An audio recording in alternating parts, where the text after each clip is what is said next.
Ngayong aga sa tanan, mga hinigugma kong mga kuturan, amigid man nga kung aga, makahaklo ka sang mabugnaw kag fresh kang hangin, no?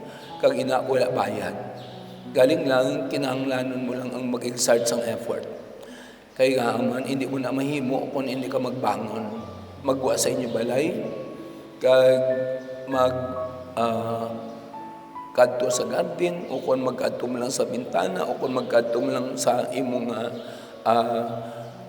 lagwerta, para nga maghaklo sila nga hangin. So, there is always grace every morning. Galing lang ang mga grasya, kinahanglan gid naton nga tagaan sang importansya, kag mag-exert man kita sang effort, o kung pangabudlayan gid naton. So, hinigugma ko mga kutulan sa three things. Una-una, gid amo ang ginatawag ba nga parables. Si Jesus nagahambal permi sang mga parables. O kung mga palanggiran, no, kadamo sang iya palanggiran ginahimo, kay parang maka-lead sa iya sa point. Siguro may mga pari man nga nagagamit sa mga jokes o kung stories, di ba no? Kag ini sila nag-lead sila sa ila gusto nga ipahangop sa mga tao. Kay kung kisa ang mga tao, hambalan mo lang nga hambalan, di kung kisa damo na imo na hambal, wala gid sila may nadumduman. Pero kung kisa pamangkuton mo sila, ang joke lang ilan nadumduman. Hindi kanikan kung anong imugin kanta, kung anong imugin istorya, mas apos dumdumon, no? Labi na gid kung maghambal kami binga kung ano ang amon gusto ihambal, kag dason sporadic lang, kag kung ano lang amon madumduman, ti amon na amon ihambal. Pero kung may point ka, sigurado gid nga maka-start from there. Starting point man lang na ang ginatawag nga parables. Kag dason ang mga jokes o kung ang mga istorya. Nami man gid nibla kung may istorya sang pari ang iya kaugalingon nga istorya sa iya nga kabuhi. Siguro madumduman na sa mga tao. Kung istorya man sang pari kung ano mga experience niya sa ibang nga mga tao, madumduman na sa mga tao. Kag dira nga kaluoy ang mga tao, o kung man sila nagakalipay, o kung man sila ginatawag naton nga makabatsyag sang balatyagon sang isig katao. So nami man gid ang experience in a sense. Gagina sila, parte na sila sa mga butang nga ginahambal agud nga makalid sa imo sa gusto nimo ihambal sa mga tao. Ang second thing, may mga tao nga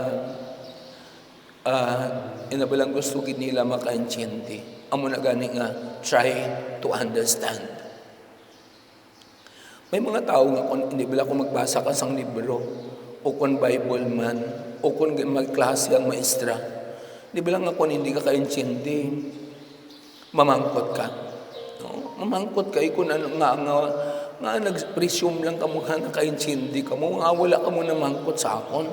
Ano yung naghatag na ko exam, di ka mo gali kabalo. No? Kaya hindi kami kabalo, ma'am, kung ano tong imo ginhambal, nga wala ka mo namangkot, hindi bala?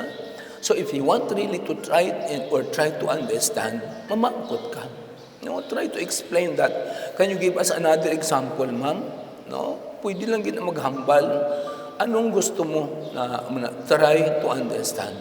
Amo na diri sa aton ebanghelyo, inigugma ko mga kauturan, may mga tao nga nagapamati lang nga nagapamati.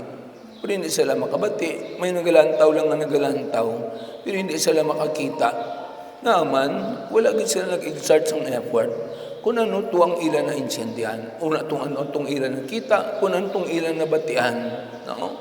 Kay amo na ang sa pagkamatuod lang ang mga pagtulunan sa aton Ginoong Jesucristo, you have to exert an effort. No? Parehas balat ng hambal ko kagina, kinahanglan para maangkon mo ang grasya sang fresh air kada morning, kinahanglan ma-exert kagid sa effort, mabangon kagidahan ay. Hindi pwede nga handumon mo lang. Hindi pwede magsiling ka lang kanami isang hangin sa guano. Kanami isang fresh ka ng pag kung magkadto ka lang sa sagwa, makahaklo ka gid sang nami nga hangin, no? Di kung amo ka lang sinadira. Pero nami gigyapon tulog, masiling ka lang dahil akabugnaw man diya kay nga man aircon man akon kwarto. Di gani may electric fan man ko. Di pwede lang gina. Pero, amo lang nagyapon ang naklo mo halin sang aga, o kung halin sang gabi, nabugnawan ka lang galing gada. Pero nanamian ka tani sa sagwa, na amo na handom ka na lang handom. Pero wala gid. Lain na inigugmak mga to and try to do it. No? Kinanglan exert an effort. No? Try to understand kung anong gusto ni Kristo nga ambalon. Palihas na, example lang na ako na nagsiling si Kristo nga kung sino ang makakaon sang akon unod kag makainom sang akon dugo, may kabuhi nga wala sang katapusan. Ito ang ano siling sang mga tao. Ay na naman yung tao, pakauno niya ta sang yaunod. Alin sang una, wala taging pakaon sang tao sang aton mga ginikanan. Wala man ta nakaagiinom sang dugo. Ano himuon niya ta vampira? Himuon niya ta nga mga aswang, no? Naglakad lang sila. Pero were they able to understand what Jesus meant when He said that? Wala.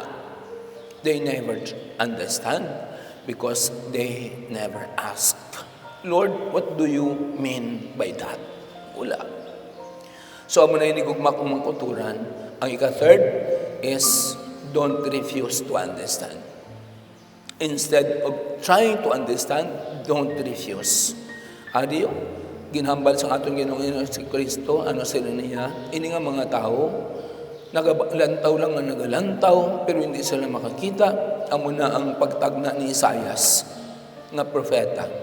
Nagalantaw lang sila nga nagalantaw, hindi sila makakita. Nagapamati lang sila, nagapamati, pero hindi sila makaintindi. Nga man, katig-agid sang ila ulo. So, ang pagka-hard-headedness, nagapakita ini, hinigugmak mga kasura, kauturan, sang ginatawag na refusing to understand. Di ba, amo malang na sa tutuod lang. Amo ng mga tao, they refuse to understand. Or perhaps, they refuse to exert an effort, or they refuse to really make the real truth. No? So, amo na inigugma kong mga kauturan, siguro amo na ang importante sa tanan, do not refuse to understand. Do not refuse to do your job because you are being paid by that, for that. No? So, amo na nga, dumugin na natin, ini nga mga tao, sila ni Kristo, nga man, they refuse to understand because katig-agid sang ilang mga ulo.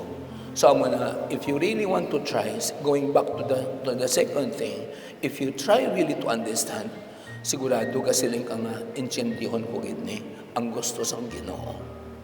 Himuon ko gini ang gusto sang Ginoo. Hindi pwede nga pamatian ko lang pagkatapos wala man ang dayon sang may nahimo nga buntang. No? Kaya nga man, parehas ka sa maalam nga tao. Ang maalam nga tao, amo ang nagapamati sang akon pulong kag nagahimo sini sa iya buhat. Pareho siya sang tao nga maalam nga nagpatindog sang iya balay sa balas o kon sa bato. Nagbunok ang ulan, nag-awas ang baha sa pangpang sang subak, nagwaswas ang mabaskog nga hangin sa balay. Kag wala ini natumba because it has been built in a strong foundation because they are wise.